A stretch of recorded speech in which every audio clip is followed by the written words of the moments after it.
Hey, welcome back to Game Brain. My name's Don.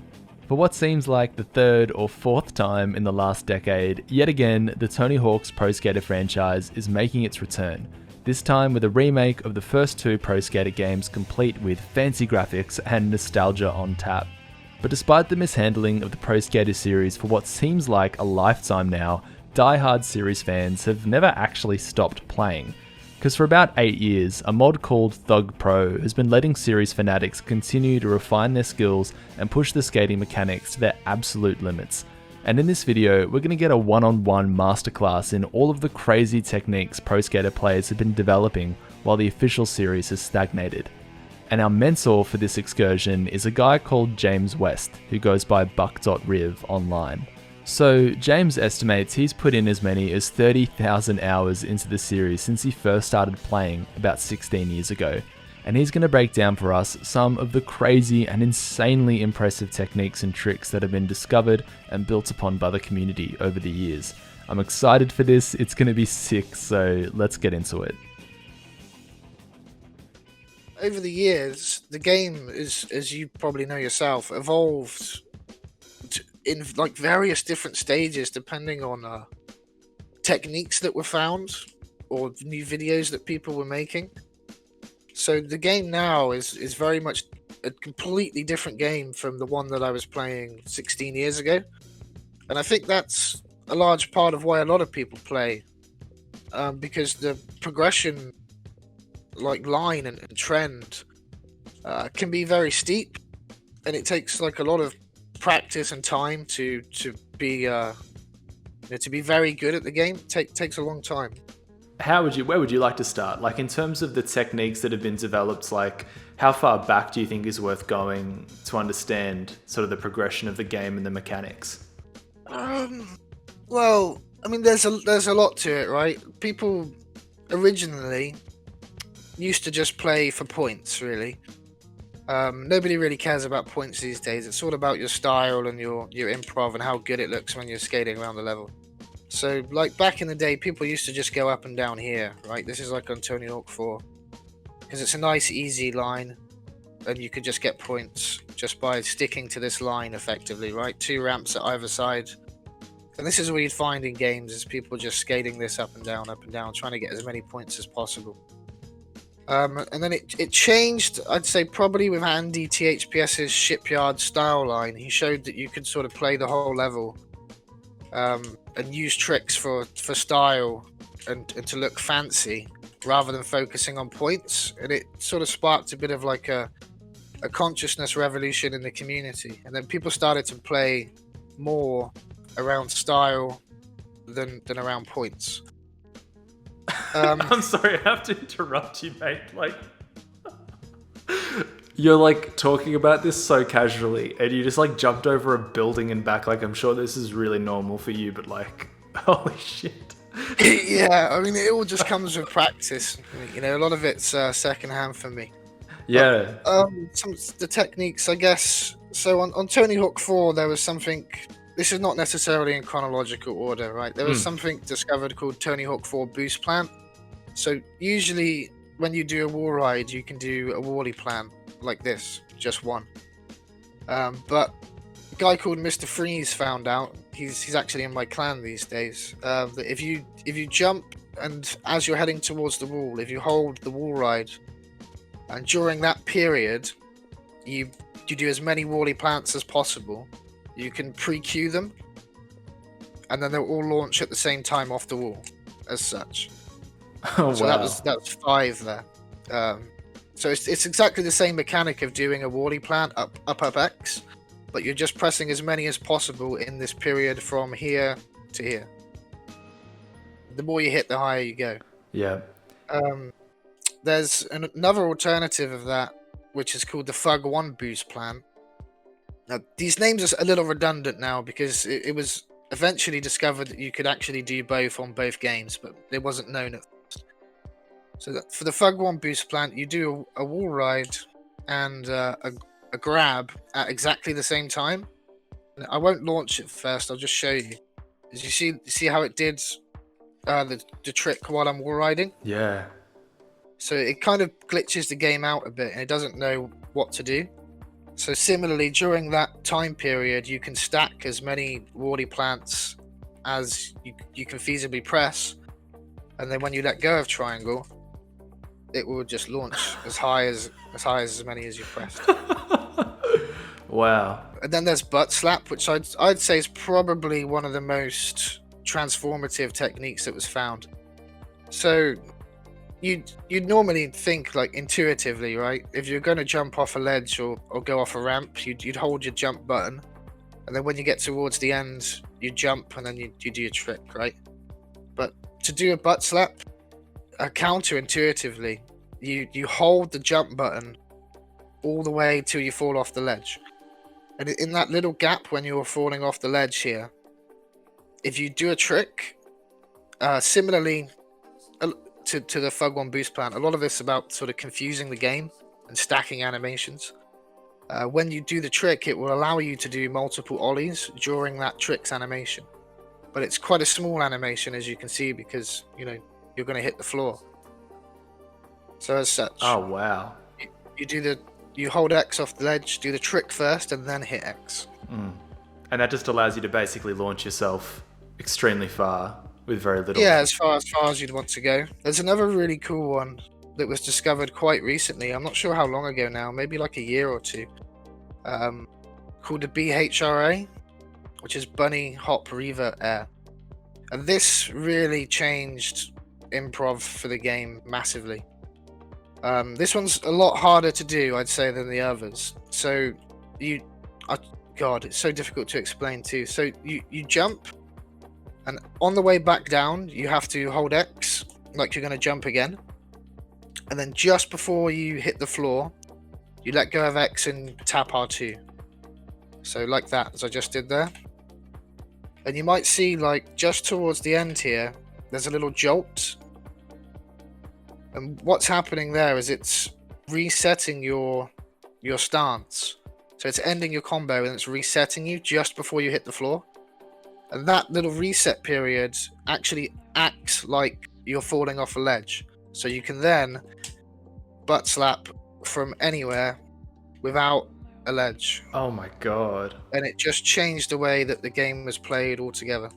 Because you can go from anywhere in any direction at any height, effectively. So this one's called Neuroplant, which is found by a guy called Neuro. And that they're all very similar in principle, that you're just confusing the game, really. You're confusing the game by stacking animation. So with this one, you fall off a ledge, you do a sticker slap and a trick at the same time. This one kind of has a big wow factor, so it's worth showing this one. Yeah. Oh, we're in my hometown. Yeah.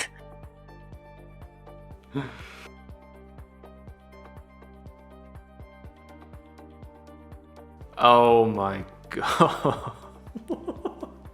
So of course, when you have access to all these kind of heights, there's so much cool stuff that you could do afterwards. And this is the sort of things that people call transfers, you know, and they'll try, like with a setup, to hit something in particular for hours, days, maybe even weeks, you know, to hit really impressive things.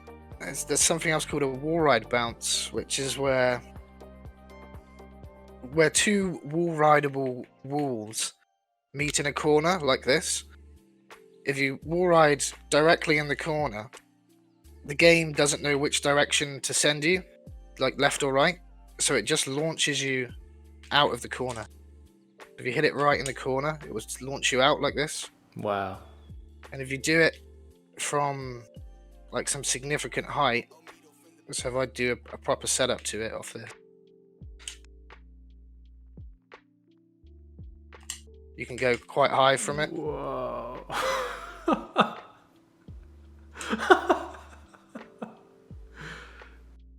So this is all sort of stuff that people just do like casually in runs these days, you know, like the experienced players. If you did this in a room full of 8 good players, like what I just did there, no one would bat an eyelid, really. Like, if I'm honest. Wow. That is some crazy stuff, man. So James, like, how many players? You said that there were about 3 of you when Thug Pro sort of came about, in terms of the old school community on the PS2 and stuff. So What would you say, you mentioned sort of room full of 8 good players, like how many sort of high-end players like yourself are sort of still championing Thug Pro? These days, it's probably in the region of 30, 40 that you could classify as being good. If you're talking like really, really good, there's, I could name less than 5 that I would say are really, really good. And what's really great about Thug Pro for me, dude, is, as I say, I've played for 16 years. Like, I wouldn't want to know how many hours. If someone told me 20,000, I wouldn't be surprised. If someone told me 30, I wouldn't be surprised either. But still, every time I boot this game up, I do something new that I've never done before. Every single time. So it's just infinite in its possibility and its opportunities. And I think that's a lot of what keeps people coming back and keeps people playing, even at the higher levels, is it's all about finding new content, doing things that have never been done before, to sort of not so much impress other players, but entertain other players. And that's been a real central point of Tony Hawk over the years, is its video making and its content sharing.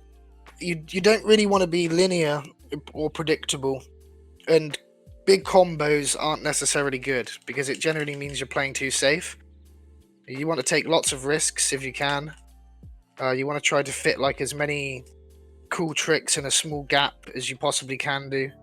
I use the word art loosely, but a lot of people in the community would kind of agree that the way the game's played now, with improv, it's very like individual to the player and their style, and it has a very artsy element to it.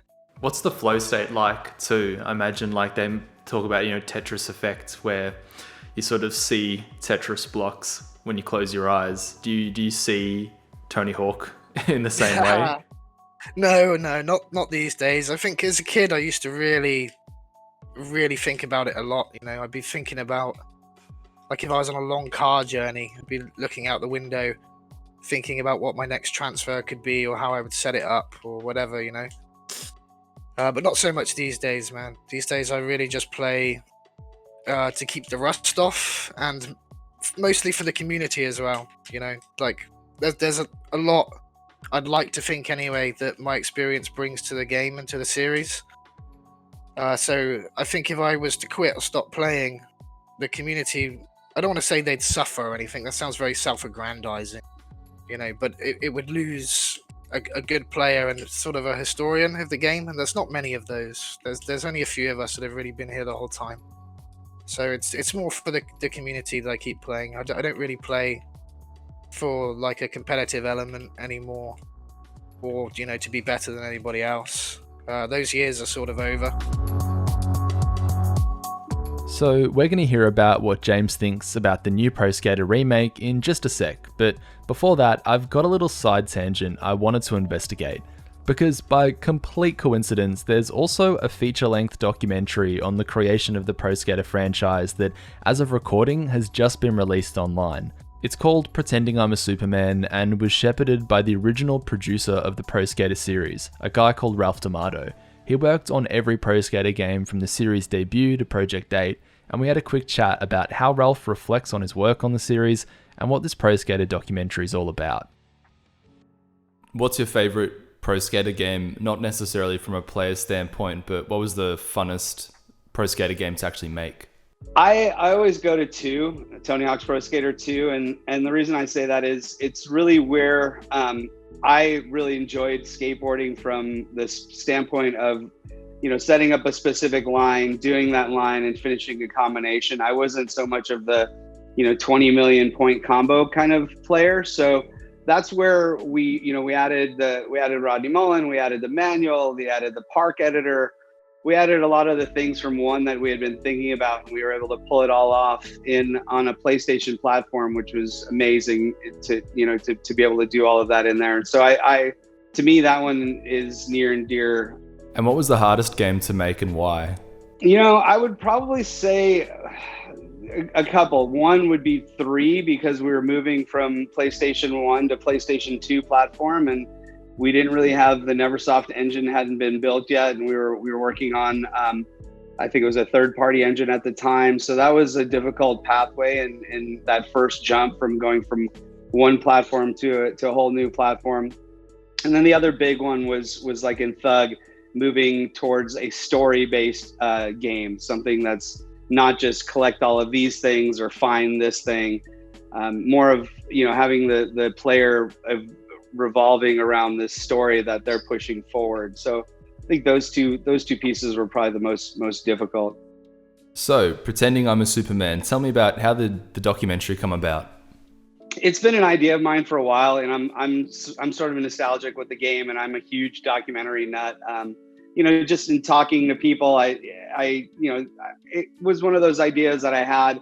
Then I came across this video on YouTube from Ludwig Gür, who happens to be now the director of our film.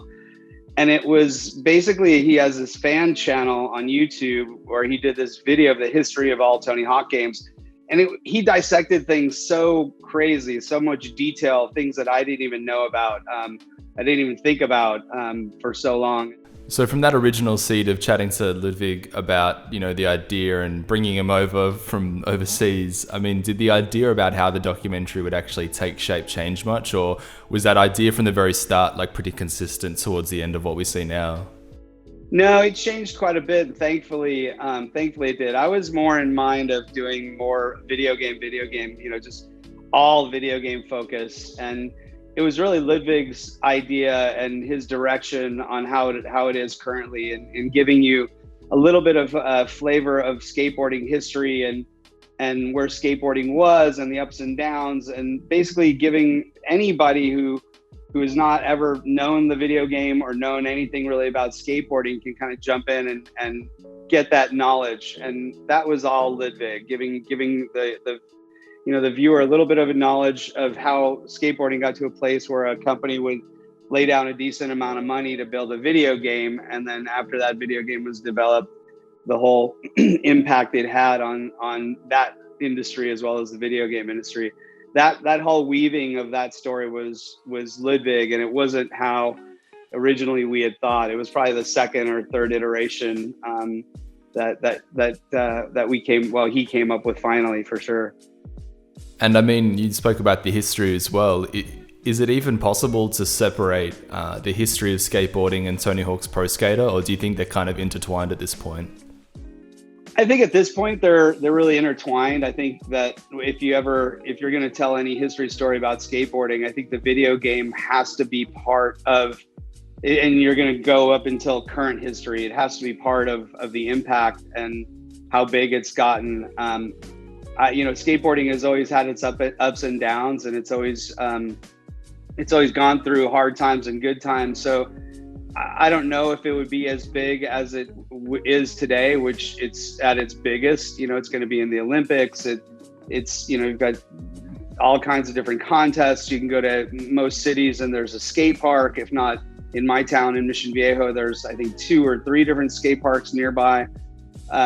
You know, it's just such a huge thing, and just in talking to the pros and other people around that I've talked to, they all consider that a big factor of that is the video game reaching as many people as it did, for sure.